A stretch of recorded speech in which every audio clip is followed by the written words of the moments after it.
Hello everyone and welcome to another Elliott analysis. So today I want to focus on Nasdaq, right? So I have previously already sent out a Nasdaq update on the 6th of April where I expect that Monday itself, right, we will get down and then we will see a rally, right? Um, you can actually go to my profile and then this is the one, the 6th April one, right? It's a very lengthy one because I go through quite a lot of instruments like a lot of indices, commodities, and stocks itself, right? But I gave a summary that I expect the equities to bounce, right? And then big tech stock, because the big tech stocks are actually at a support level, and also expect commodities to be down in the long term. And I put it as a neutral, right? Because it's just a mix of long and short. Okay, so now there's an update here, right? So if you compare my previous Nasdaq Elliott wave counts, there is a difference between what I'm showing you now.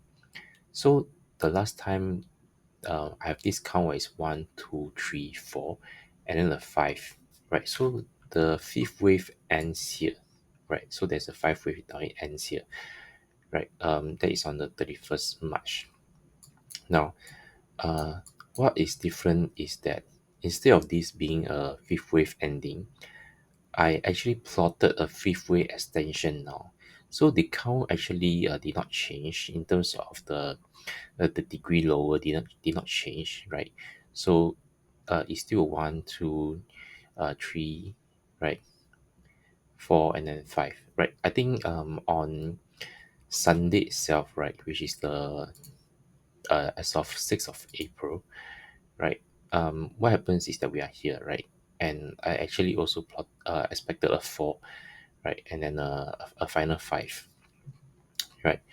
That is for a subwave. So right now what you're seeing is that because I have removed this as the end of one wave, and this becomes a corrective wave to support the entire wave, right? Now this wave itself supports this wave 1 of 5, and this one becomes a wave 2 of 5, right? So this makes more logical sense in the sense that if you look at this wave one, right? If you look at this wave one and compare, and we realize that wave 3 did not actually extend, right? And if you put on the original one, the reason why it's still a valid count last time is because wave 5 is actually the shortest wave, right? And but then actually this move on Monday and Tuesday, which is yesterday and today, right, is too strong, right? So wave 4 is usually not so strong, right? So I had a revision and looking at this whole structure, right? The only way to explain why this wave is so strong, this rally up is so strong, right, is that wave 5 extends.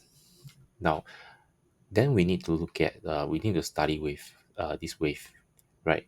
How do we ascertain whether this entire wave belongs to one single wave? One of the technique that I've always used is to do a Fibonacci extension, right? So we take this original wave 5, right, which I put it at wave 1 or 5, right?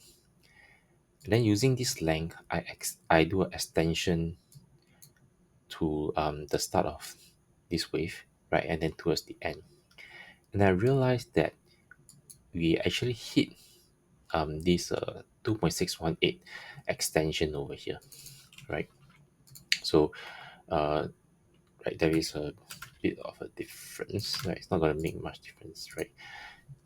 So you can see that actually it hits nicely at this point, right? So this tells me that this wave, this entire wave structure is one single structure of a higher degree, right? One single wave of a higher degree.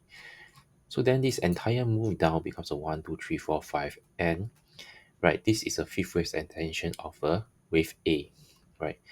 So this entire is one wave, and then we have a wave B over here, right? Wave B over here, usually if this is part of a like a fourth wave as in this is a kind of a one, two, three, and we have a four and a five, right? It will not be so strong.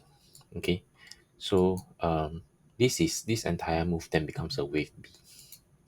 So I'll say that this is a B, right?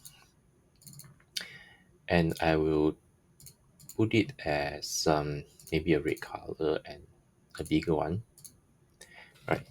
So then we have this wave A over here.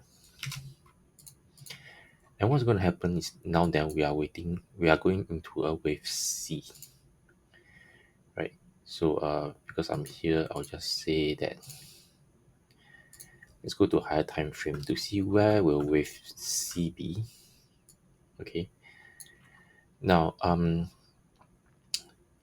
we can't really do a very good projection for where wave C will end, right? But if we study previous market crashes, right, wave C is usually stronger than wave A. Okay, so if we do another Fibonacci extension, and we assume that this is the end of wave B, right? Let's change this color to a different color, right? A one that is very distinct. We can see that a 1 is to 1 will give us a target of 12,321, right? So usually because it's a corrective wave, um, you will not actually follow a Fibonacci uh, target, right?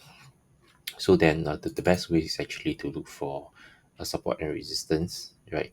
So over here, if you want it to extend more than wave 1, then we are naturally looking at the price around here, which is slightly more than 10,000, right? And that will be in 2022, where the COVID hit us.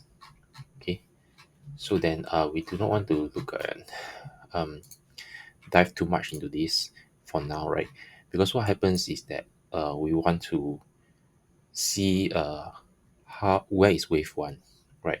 That means wave one of C. Only when wave one of C completes, then we can have a more accurate assessment and projection on where wave C might end, right? Because then if it, the entire wave structure of wave C, right, now has this wave one as an anchor to do the Fibonacci extension, right? So for now, I would say it's a short, right? And then we are looking minimally at the short-term target with this low that's on Monday. Now there's something I do not like about this entire count, right? And that is that if you look at this entire structure, right, the wave B is actually very short. Too short is like two trading sessions, right? Two trading sessions. But if we study, like I say again, if we study previous crashes, right, uh, this is actually the behavior where if it's a very strong down move, it's just a two trading sessions is enough to support to to support this entire wave structure, right?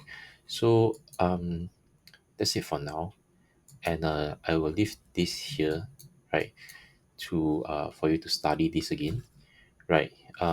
Feel free to disagree with me, right? And we can discuss further, right? So thank you and good luck in your trading, and remember to keep your risk tight.